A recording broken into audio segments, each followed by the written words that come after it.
igreja. Amém. O texto que eu quero compartilhar essa noite com a igreja, aqueles que estão também nos acompanhando pela internet, faz parte da minha vida já por algum tempo. Ele está presente em um texto, em um livro, que muita gente não gosta de ler na Bíblia. Que por muitas vezes ele é tido como um livro chato, como um livro muitas vezes quando a pessoa vai querer ler a Bíblia toda, ou ela desanima nessa parte, ou ela pula, né? Mas eu espero que nessa noite eu possa estar mudando a sua opinião a respeito de 1 Crônicas. Quem tiver a Bíblia e quiser abrir comigo. Por quê, né? É um livro de genealogia. A gente vai falar que fulano é filho de ciclano, que é filho de Beltrano, que é filho do outro, que é filho, que é filho, que é filho, né? Então se torna um pouco monótono para algumas pessoas. Mas quero compartilhar algo com vocês. 1 Crônicas, não sei se eu falei o capítulo 7, versículo de número 20. Para mim, 1 Crônicas se trata de um livro que fala sobre família, né? Sobre gerações, sobre paternidade. É sobre isso que 1 Crônicas trata. Então diz assim o texto: era filho de Efraim, Sutela, de quem foi filho Bered, de quem foi filho Taate, de quem foi filho Eleada, de quem foi filho Taate, de quem foi filho Zabade, de quem foi filho Supela, e ainda Ezer e Eleade, mortos pelos homens de Gate, naturais da terra, pois eles desceram para roubar o gado destes. Pelo que por muitos dias o chorou Efraim, seu pai, cujos irmãos vieram para o consolar. Depois coabitou com sua mulher, e ela concebeu e teve um filho, a quem ele chamou Berias, porque as coisas iam mal na sua casa. Sua filha foi Seerá, que edificou a Bet-Horon, a de baixo e a de cima, como também a Uzem-Seerá. O filho de Berias foi Refa, de quem foi filho Redefe, de quem foi filho Pelá, de quem foi filho Taã, de quem foi filho Ladã, de quem foi filho Amiúde, de quem foi filho Elisama, de quem foi filho Num, de quem foi filho Josué. Até aqui. Se quiserem manter a Bíblia aberta, a gente vai viajar aqui por mais alguns textos depois. Eu quis ler primeiramente para a gente ter uma ideia do contexto, e eu vou voltar agora, parte por parte, para a gente entender, tá certo? Quero ir com vocês ali no versículo 21, que diz assim, na metade do texto em diante: e ainda Ezer e Eleade, mortos pelos homens de Gate, naturais da terra, pois eles desceram para roubar o gado destes. Então, aqui a gente vê a estrutura de como estava a sociedade da época, né? Não muito diferente da nossa, né? Onde eles foram para fazer um saque, um roubo, né?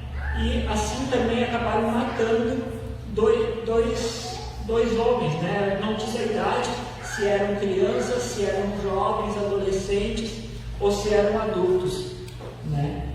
E continuando o texto vai dizer que pelo que muitos dias chorou Efraim, seu pai, cujos irmãos vieram para consolar, né? Então aqui já vai trazer a ideia de família. Os irmãos vieram consolar Efraim. Depois coabitou com sua mulher, e ele concebeu e teve um filho, a quem chamou Berias. Aqui começa o meu foco, realmente. Berias significa, a palavra Berias significa em tragédia. Em tragédia. Então, um pai amargurado, triste, porque havia perdido seus 2 filhos, lhe nasce um novo filho, e ele chama de tragédia. Como seria para você, né? Todo dia, tragédia, acorda, tragédia, vai para cá, tragédia, vai para lá. O que seria aí na sua mente, né? De repente, algumas pessoas fazem isso hoje em dia, né? Alguém aqui conhece o nome, alguma pessoa com o nome de tragédia? Não, né? Mas quantas vezes, quem sabe, a gente ouve alguém dizer: ô menina, tu não vai dar certo na vida, tu é uma burra, tu é isso, tu é aquilo, tu é aquele outro. É mais ou menos isso que estava acontecendo. Aquela criança, ela cresceu ouvindo: eu fui gerado em tragédia, em tragédia, em tragédia, em tragédia, eu sou uma tragédia, eu não, né? Meus pais talvez não me quiseram. Quantos pensamentos? Oi? Quantos pensamentos, né, passou pela cabeça dessa criança, desse adolescente, desse jovem e adulto, né? Quantas coisas eu digo, hoje a gente pode xingar, pode, né? É um pestinha, é um capetado, né? Eu já ouvi muito xingarem, né? Não vou aqui usar palavrões mais fortes, mas certamente vocês já ouviram. Então isso é triste demais. Nós temos que ter cuidado com aquilo que nós falamos com os nossos filhos. Isso vale para pais como vale para mães também. Às vezes num momento de descontrole, num momento de raiva, naquele momento, aquele momento ele marca, né? Muitas vezes para a gente ser marcado por algo,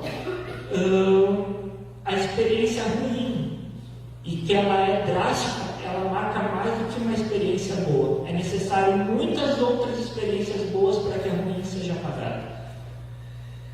Mas continuando, sua filha foi Será, que edificou a Bet-Horon, a de baixo e a de cima, como também os em Será.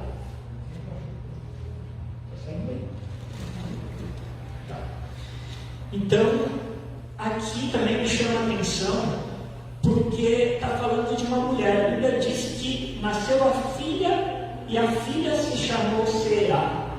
Quantas mulheres vocês conhecem aqui que são arquitetas, que são engenheiras, que são construtoras? A Bíblia vai dizer que ela construiu cidades.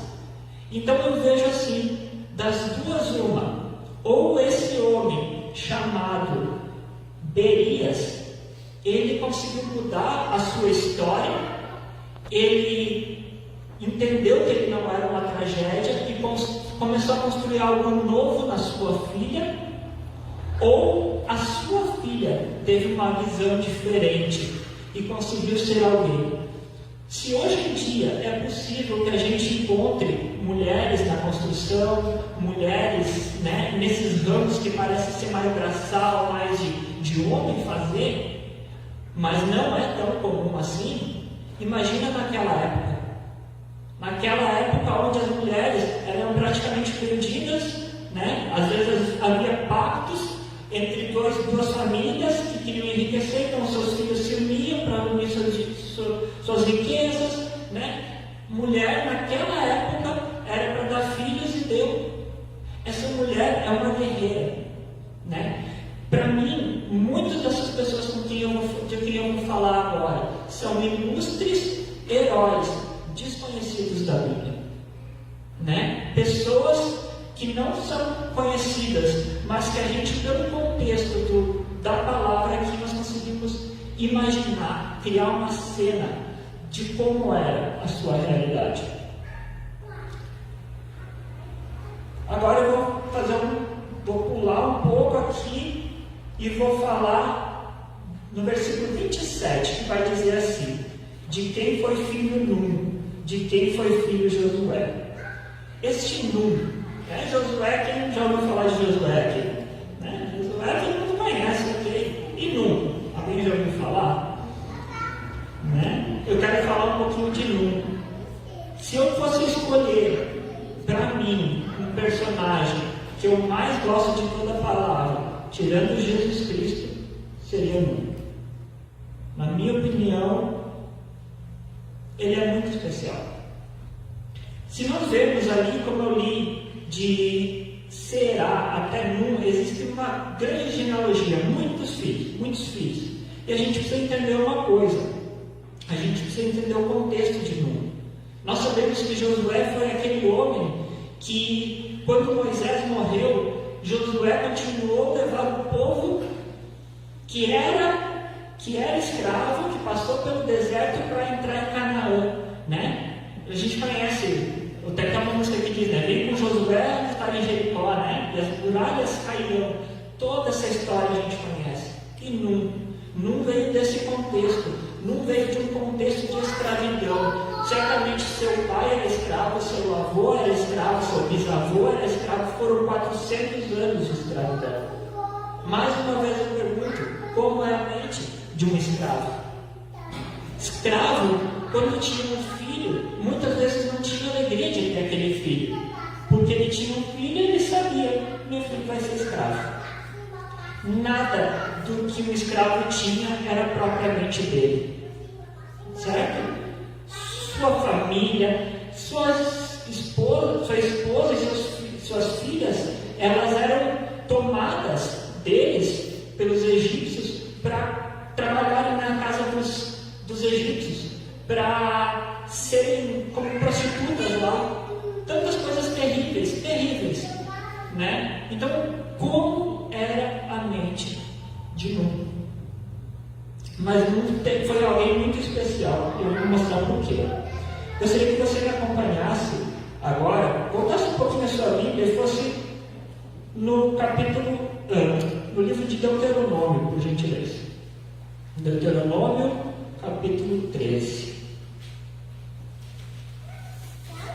Perdão, Números, capítulo 13.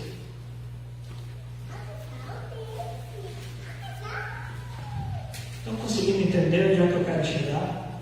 A importância do que é você ter uma mente, né, de Deus, e você dar destinos aos seus filhos, às suas gerações.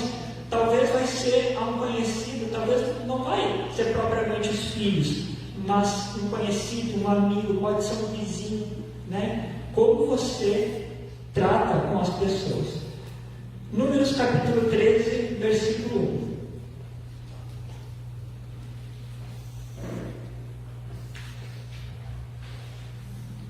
Disse o Senhor a Moisés: envia homens que espiem a terra de Canaã, que eu hei de dar aos filhos de Israel. De cada tribo de seus pais enviareis um homem, sendo cada qual príncipe entre eles.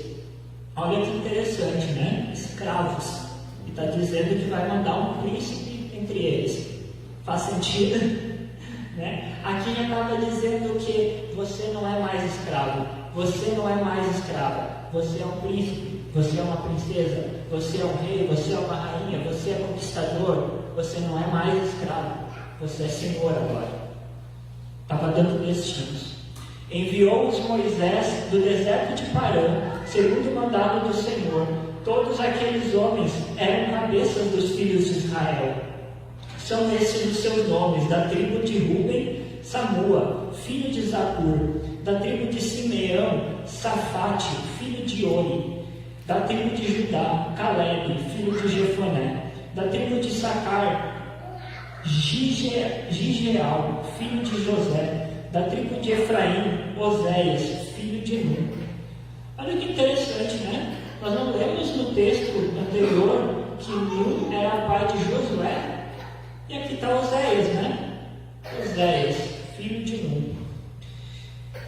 Oséias era o nome de Josué. Muitos não conhecem, né? Muitos só conhecem Josué, mas não sabem quem foi Oséias. Oséias era o nome original de Josué. E veja só, como eu falei, um escravo gerou um filho e deu o nome do seu filho Oséias. O que significa Oséias? Oséias significa salvação. Veja só, isso é para mim impressionante. Um escravo com uma mente já dizendo: o meu filho vai ser o libertador desse povo, o meu filho ele vai salvar nossa escravidão, o meu filho ele vai fazer a diferença na geração dele, o meu filho vai ser diferente. Eu não aceito continuar sendo escravo. O meu filho vai ser o Salvador. Né? E o que me chama muita atenção é que, se você ler a palavra, assim, você vai ver que Josué é o homem que mais pontua o nome do pai dele. Quase sempre, não 100%, mas muitas vezes quando vai falar de Josué, vai dizer Josué filho de Nun, Josué filho de Nun. Muitas e muitas vezes. Nem Jesus a gente não vê dizer Jesus filho de José, Jesus filho de José. Quem foi pai de Paulo? Quem foi pai de Pedro? Né? Agora, Josué, praticamente toda vez que mencionava Josué, dizia filho de Nun. Porque ele estava fazendo uma referência, porque ele estava dizendo, a minha herança é ele, eu sou o que eu sou por causa dele, do meu pai. Meu pai me deu um destino. Meu pai foi uma bênção na minha vida. Só que tem um detalhe, né? Josué também cresceu na escravidão. E para mim, Josué, ouvindo sempre isso, salvação, salvação, salvação, e vendo o contexto dele, ele temeu. Ele temeu. Ele disse, não, é demais para mim. Eu não sou capaz disso. Porque você vai entender. São estes, versículo 16, Números 13 e 16. São estes os nomes dos homens que Moisés enviou a espiar aquela terra. E olha só, e a Oséias, filho de Nun, Moisés chamou Josué. Viram como Oséias, Moisés mudou o nome dele para Josué? E o que é Josué? O Senhor é a salvação. Então, eu fico imaginando uma cena, né? Agora, Oséias é chamado, junto com outros 11 homens, para entrar, para espiar Jericó, e ele pensa assim, tudo que meu pai falou. Talvez até o pai chegou para ele e disse, filho, chegou a tua hora, chegou o teu momento, é agora. E ele temeu.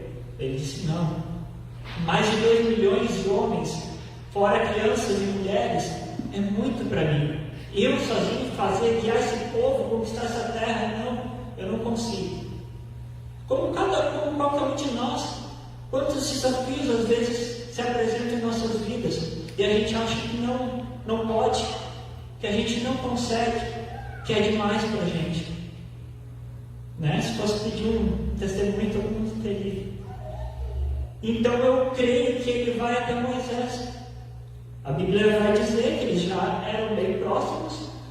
Josué já era discípulo de Moisés, já andava lado a lado. Quando Moisés entrava no tabernáculo e descia a nuvem, Deus falava com Moisés, era Josué que ficava na porta. Quando era para subir no monte, era Josué que ia até um pedaço junto. Josué estava sempre colado com Moisés. Então é como nós hoje, né, chegar para o nosso pastor, chegar para o nosso líder, chegar para o nosso discipulador e dizer, não posso, não consigo, é demais para mim. E numa palavra de encorajamento, Moisés mudou o nome de Oséias e disse, não é tu que vai salvar, não é tu que vai fazer, não é pela força do teu braço, mas o Senhor, Ele vai ser a salvação através da tua vida. E essa palavra é para cada um de nós. Quando os desafios vierem, estiverem à nossa frente, creia que o Senhor vai ser contigo, que o Senhor vai te ajudar a passar por isso. Na palavra de Deus está escrito que quando passares pelas águas, elas não te afogarão. Quando passares pelo fogo, não te queimará. Certo? E veja, a palavra diz quando, ela não diz se você passar. Quando? Porque ela garante que você vai passar. Que eu e você vamos passar. Isso é certo. A palavra de Deus também diz, Jesus disse, no mundo tereis aflições, mas tem de bom ânimo, eu venci o mundo. Às vezes a gente até acrescenta um pouco e diz assim, você também vencerá. Isso não está na palavra. Mas a gente se acostumou a ouvir assim. Mas também não está errado. Por quê? Porque se Ele venceu o mundo e Ele habita em cada um de nós, nós podemos vencer através dele. Nós somos instrumentos. É como ter uma construção. Nós somos o serrote, nós somos o martelo, nós somos os pregos, mas Ele é o construtor. É a obra dele.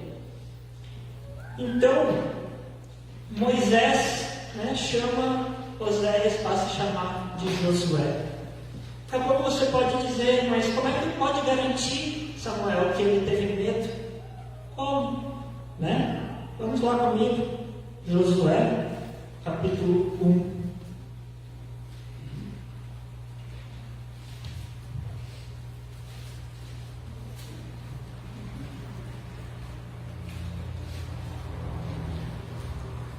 A partir do versículo 6.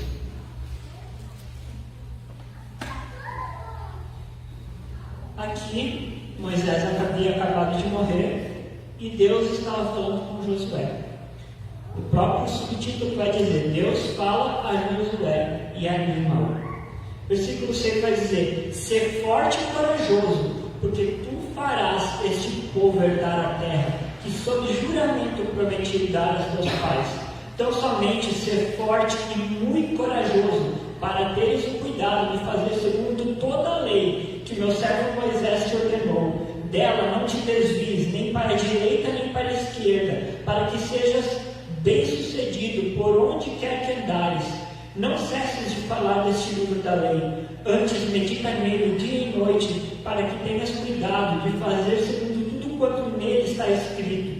Então farás prosperar o teu caminho e serás bem-sucedido. Não te mandei eu ser forte e corajoso? Não temas, nem te espantes, porque o Senhor teu Deus é contigo por onde quer que andares.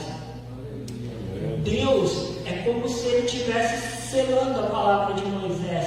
Estou dizendo para ti, eu vou ser contigo, eu vou ser a tua salvação, como Moisés te disse. E por 3 vezes, Deus fala para Oséias, para Josué, tanto faz, ser corajoso. Por quê?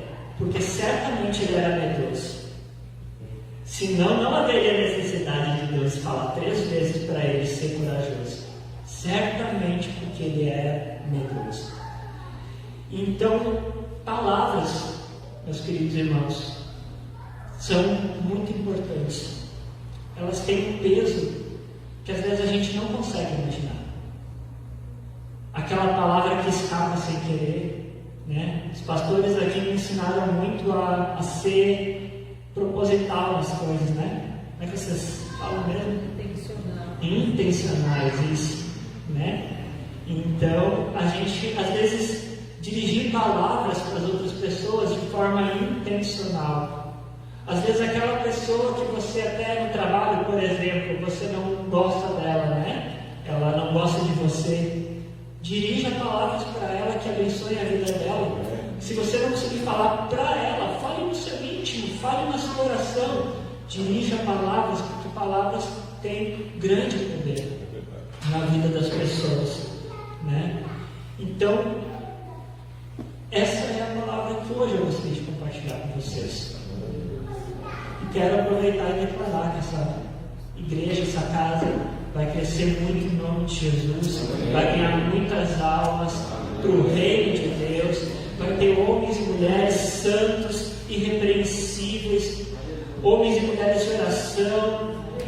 Quando fizermos os evangelismos que foi falado agora há pouco, vai ser como jogar a rede sobre o mar, os peixes vão vir. Nós vamos ter que ampliar esse tempo aqui, porque não vai suportar, em nome de Jesus. E a gente vai ver aqui sim curas, milagres, prodígios, sinais, maravilhas. Nós seremos dia após dia mais e mais relevantes na nossa cidade, na nosso vale aqui e por toda Santa Catarina, por todo o Brasil, se Deus quiser. Em nome de Jesus. Amém.